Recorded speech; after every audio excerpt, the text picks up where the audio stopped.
Right now, the Giants just can't be stopped. Even in games where it looks like they're almost certainly going to lose, they have found a way to keep coming back. And last night, it was like a very similar script to the night before, and they end up walking off the Padres in this super important series and really, really improving their odds of making the playoffs. You are Locked On Giants, your daily San Francisco Giants podcast. Part of the Locked On Podcast Network, your team every day.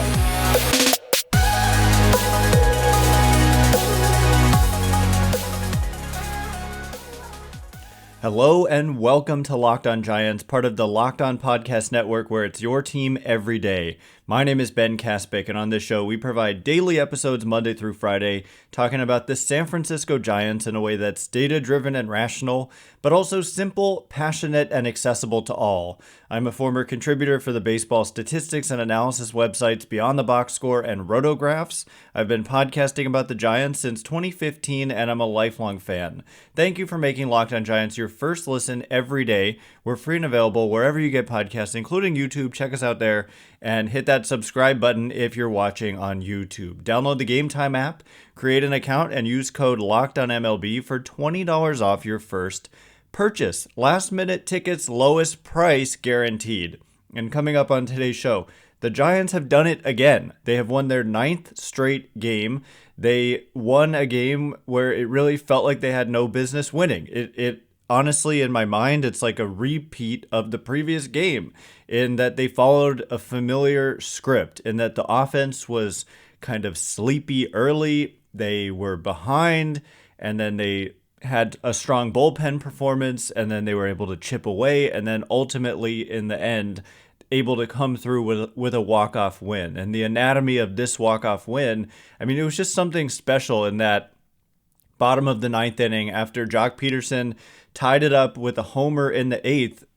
Look, a lot of Padres fans, I think, were using the excuse, frankly, that their best relievers were not available. Talking Nick Martinez and Josh Hader in the first game of the series when the Giants came back against the Padres bullpen. But those guys were in the game last night, and the Giants got to them. I mean, Nick Martinez ends up taking the L with a 3.30 ERA on the season, and Josh Hader, he's got an ERA of 1.26 and is just absolutely dominant. But the Giants got to these guys. And in that 9th inning in particular, with the walk-off walk by Pederson, it wasn't just Pederson, obviously, because the bases were loaded. And how did they load the bases? Well, Mike Yastrzemski flew out to start that inning. And this is still with Nick Martinez on the mound, a right-handed pitcher. And Luis Matos got it started against a right-handed pitcher. He battled and worked his way on base via the walk. And that has really been a key to the Giants' recent success. Like in these last couple games in particular, they are just not chasing out of the zone. And it's really putting pressure on the Padres pitchers because they have to come in. And if you come in, the Giants are making you pay for it. And if you pitch out of the strike zone, they're taking it and getting on base. And so Luis Matos, I mean, we can look at some of the numbers on the season now. He's only played in 6 games. We're talking about 25 total plate appearances, but his chase rate has just been elite at 18.8%. The league average is, I think, around 33% or so. And so he's been way below the league average in terms of chasing. His walk rate as a result is a whopping 24%. He's walked in almost a quarter of his plate appearances. And also, I believe last night was the very first time he swung and missed at a pitch in the strike zone. His zone contact rate was 100% going into the game, and he swung and missed, I think, once at a pitch in the strike zone, and it was in that 9th inning at bat. And so his zone contact rate is now 95.7%. And so those are really nice kind of tools in the tool bag. Obviously, it's a tiny sample, but so far, so impressive for Matos, who worked a walk to get that rally started. And we've seen he did it in LA multiple times, and he did it again last night. And then after Matos came up, is that when they pinch hit with, I have to look at the box score. No, that's when Patrick Bailey came up, and Patrick Bailey came up with a huge hit. And it just like in the previous night with Bailey coming up, I feel like it's so early in Patrick Bailey's career, but my sense already is that the bigger the moment, the bigger the at bat that you're getting from Patrick Bailey. And so like he might go through the first few at bats of a game and kind of, have maybe make some weak contact, maybe swing and miss a little bit, but I feel like when stuff is on the line, he just kind of bears down and does what needs to be done to help the team win. The sac fly two nights ago, and then last night he just hit a rocket kind of on the ground, but just shot past Manny Machado at third base to left field from the left side. So opposite field just smashed, hit 105 or so miles an hour into left field for a hit. And I believe it was at this point that the Padres went to Josh Hader and with Brandon Crawford coming up. And so Gabe Kapler makes a tough call. He called it after the game, extremely challenging to make this decision to pinch hit for Brandon Crawford. And the rationale he gave is that Josh Hader is just, it's just a fact. He's like one of the, if not the toughest left-handed pitchers in the game on a left-handed hitter. And that's what makes foreshadowing Joc Pederson's plate appearance. It's unbelievable what he was able to do. So pinch hitting for Crawford with Casey Schmitt, and Crawford already had a hit in the game, and he's just been a lot better lately at the plate. But they go with Schmitt, and so it was kind of a bold move because Schmitt, has a tendency to chase. But the thing about Schmitt, and this is the theme, we just mentioned Matos, we mentioned Bailey, and now we're going to mention Schmitt, is that if you come into the zone, and kind of Josh Hader was like forced into the strike zone in a way because there were two guys on and there was only one out, and so you can't walk him. Although you might be thinking, if you're Hader, like, this guy doesn't walk. But what Casey Schmitt did is he went up there and he really, he did chase a couple pitches just off the zone, but had really good swings on them. And then there was also a automatic ball on a pitch clock violation as well. But Casey Schmitt, when pitches were in the zone, he took filthy rips at them and fouled them off. And when they were out of the zone, he didn't swing, and that pitch clock violation helped as well. So he drew, I believe, his second straight walk, like 2 straight plate appearances. He definitely walked 2 nights ago, and then he walked again last night. And coming into those 2 plate appearances, he had only walked once in like 134 plate appearances. So that's really good to see, and it set it up. Bases loaded, 1 out, tie game. You just need a sac fly. David Villar, who had good at-bats throughout the night and really recently has been better at the plate, he just struck out on 3 pitches against Hader, 3 straight sliders, 1 in the zone and then 2 chases below the zone.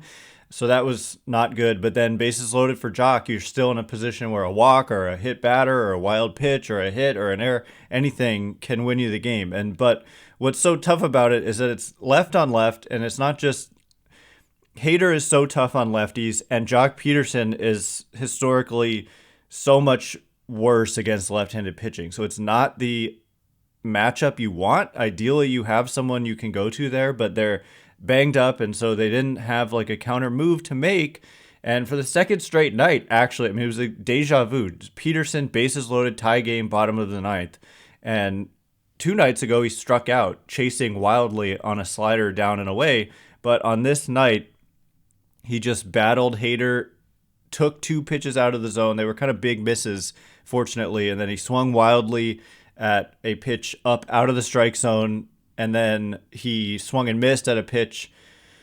No, then there was another pitch up for to make it a 3-1 count. And then he swung and missed at a fastball in the zone. And then he fouled off a nasty 97-mile-an-hour fastball right on the corner. And then right after that, a pitch outside, and he did not chase.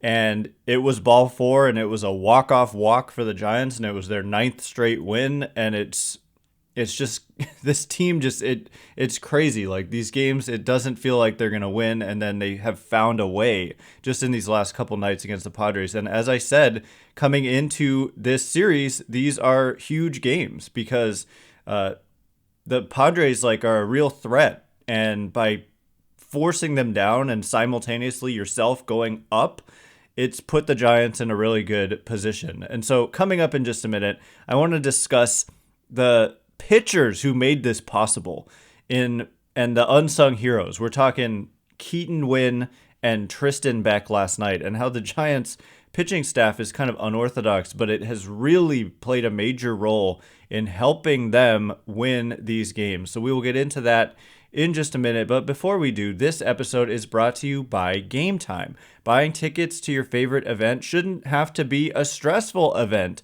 for you. And for me, it always was with, previous websites.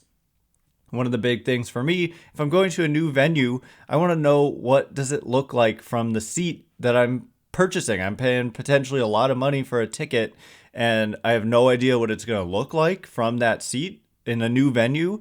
And so Game Time has images of seat views, which makes it way more comfortable for me to pull the trigger. And another thing that makes me hesitant to pull the trigger and has been stressful in the past is not knowing if I'm getting the best price, because maybe I feel like I'm buying too early, and it's tough to gauge when is the right time to buy. But with Game Time, you get the Game Time guarantee, which means you'll always get the best price. If you find tickets in the same section and row for less, Game Time will credit you 110% of the difference. So snag the tickets without the stress with Game Time. Download the Game Time app, create an account, and use code LOCKEDONMLB for $20 off your first purchase. Terms apply. Again, create an account and redeem code LOCKEDONMLB for $20 off. Download Game Time today. Last minute tickets, lowest price guaranteed. All right, here we go. We're going to discuss, I've got a little bullet point up here. Oh, pointing the wrong direction on YouTube that says rookie shine once again. But really, I'm going to there's rookie pitchers. We just mentioned Matos and Bailey and Schmitt, who, breaking down the anatomy of a ninth inning comeback, played a huge role. And they did it like in consecutive nights, and Matos has been doing it. Bailey's been doing it. It's just amazing, the kind of blend of veterans and youth that have been helping the Giants win. But the unsung heroes have been some guys in the bullpen, really. And we'll get into it. Thanks again for making Locked On Giants your first listen every day. Everydayers, tomorrow on the show, we will be breaking down another game against the Padres. This one is going to be Ryan Walker. Once again, the Giants going with an opener and a bulk innings guy. And so, like it or not, like this strategy, they've used it a lot. It used to be Brebbia, but Brebbia's hurt. And Darvish going for the Padres, 4.74 ERA for Darvish, and they've got to him in the past. So we'll see how that one goes. Giants play the Padres at 6:45 Pacific, and you can catch every pitch of the Giants' hometown broadcast with Sirius XM on the SXM app. Search Giants. And so I just wanted to discuss like the weirdness of how the Giants are attacking these games from a pitching perspective. And we see it in every game almost. Last night, like Anthony DeSclafani, he made the start. He went 5 innings. He was sharp at times and then not so sharp at other times. So it was kind of an in-between start for him where he wasn't at his best. He wasn't at his worst. I guess maybe you would call that like an average start. For him, it's a tough lineup. I mean, the Padres 1 through 4 is like as good as it gets, really. But he only managed 5 innings, and then they turn it over to Tristan Beck. And for the second straight night, you have a rookie going out there and eating a bunch of innings. I think the previous night, Keaton Winn went 5 out of the bullpen. And so the Giants are kind of reimagining what a bullpen even is. And I think we need to kind of go along with them and acknowledge that they don't view, like, just if you think about a game, they're not thinking about it. It used to be like you had your 5-man rotation and you had your bullpen, and those were 2 totally separate entities. But I think more and more you're seeing kind of a hybrid where you've just got pitchers who are trying to take down innings in a game and put up zeros and give you a chance to win. And it's one thing if you're doing that and your pitching stinks, but the Giants are doing this, and 2 nights in a row, I mean, those guys coming out of the bullpen providing multiple innings of relief have been huge contributors for how the Giants won these games. Because if you go out there, and traditionally too, you had your 5-man rotation and you had like your one long guy in the bullpen. And that guy wasn't necessarily very good. He wasn't good enough to make your rotation. It's kind of the idea is why he wasn't in the rotation. But these guys have been getting the job done. And to just put up zeros continues to increase your probability of coming back. And Tristan Beck, he went 3 innings last night, gave up 1 hit, walked 1. Even though he was consistently behind in the count, he was able to come back and get into those, get back into the count, and only walked 1 and gave up only 1 hit, no runs allowed, 2 strikeouts. And suddenly you look up and Tristan Beck, who is a rookie, has an ERA of 3.05, a expected ERA based on, StatCast data and strikeouts and walks and all that of 3.52. And so he's just come in and done a really nice job. And if you look at it, he's pitched 38 1/3 innings for the San Francisco Giants, which is the 6th most on the team. And that's what I'm saying. He hasn't made a single start. I guess, if you look at the breakdown of innings, it's Webb is number 1 at 98 1/3, DeSclafani number 2, Cobb number 3, Manaea number 4, and Manaea has only made 6 starts and 9 relief appearances. Jacob Junis number 5 has made 0 starts. Tristan Beck number 6 has made 0 starts. Alex Wood 7th has made 8 starts. And so it's just unorthodox. And at some point, I mentioned Keaton Winn as a guy who I thought could, based on what I saw from him out of 5 innings, it's not like they just want to do this with every pitcher. It's kind of like certain guys who have maybe yet to fully establish themselves in Keaton Winn and Tristan Beck and kind of picking your spots for them. But it's worked to great effect. And I just wanted to give a shout out to them and to the Giants, frankly, for kind of an innovative strategy that has been working. Sean Manaea, he struggled so much when he was in the starting rotation to start the year, but they moved him to the bullpen and he's just been a totally different guy.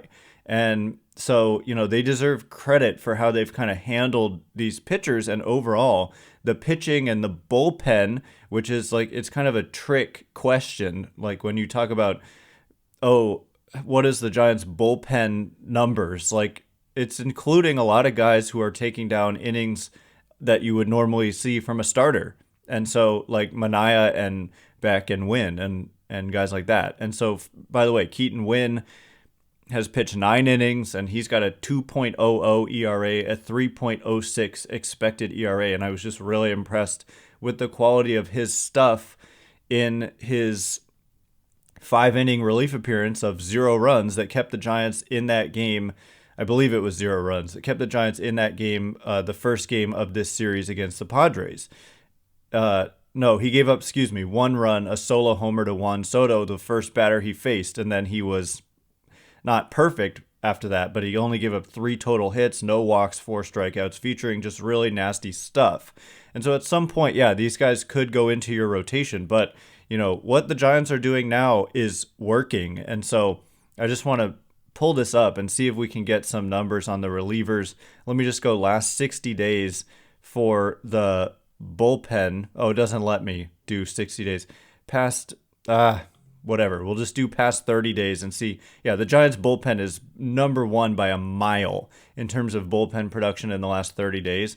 And they also are number 1 by a mile in terms of bullpen innings. Maybe it's not by a mile. Actually, the A's are only 2 innings behind them. But the closest National League team is 15 innings behind the Giants, and the Giants have a 1.72 bullpen ERA over the last 30 days. Their wins above replacement is 2.8. Next closest is 1.8.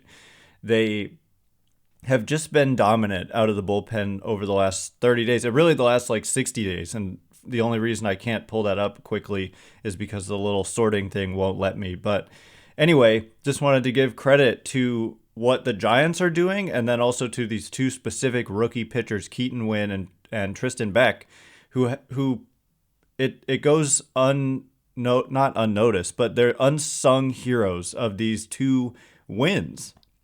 Like totally by just taking down a bunch of innings and giving the Giants a chance to chip away and come back and win these two straight games. So coming up in just a minute, we're going to turn our attention to a couple of injury updates, one good and one bad, involving J.D. Davis and Lamont Wade Jr. So stay tuned for that. But first,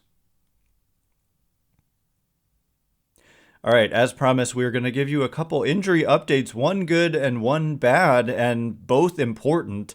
Thanks again for making Locked On Giants your first listen every day. Everydayers tomorrow on the show, breaking down Game 3. This is a 4-game series, and the Giants have already taken the first 2. They've won 9 in a row. They're going to be going for 10 straight wins, and we'll be breaking it down tomorrow. I like their chances. The Padres lineup is tough, but Darvish has not had the best season. They've gotten to him in the past. Last year, they tagged him for like a ton of runs early on in the season, I remember.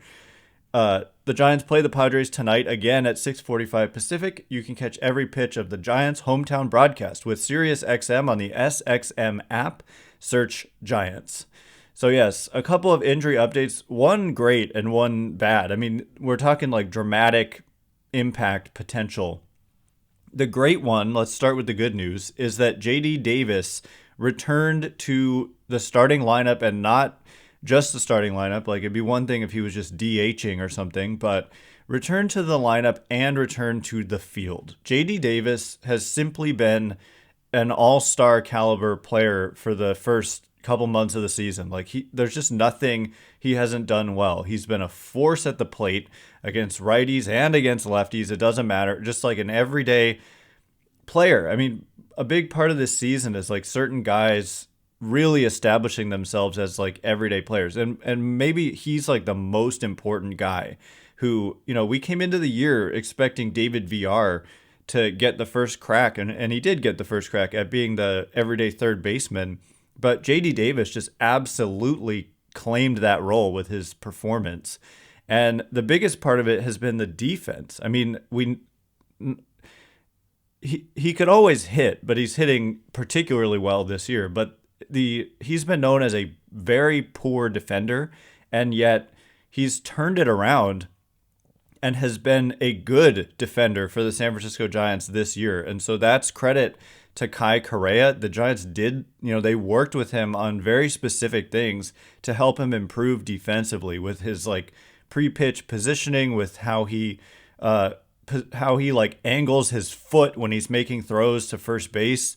So very specific stuff. And this is,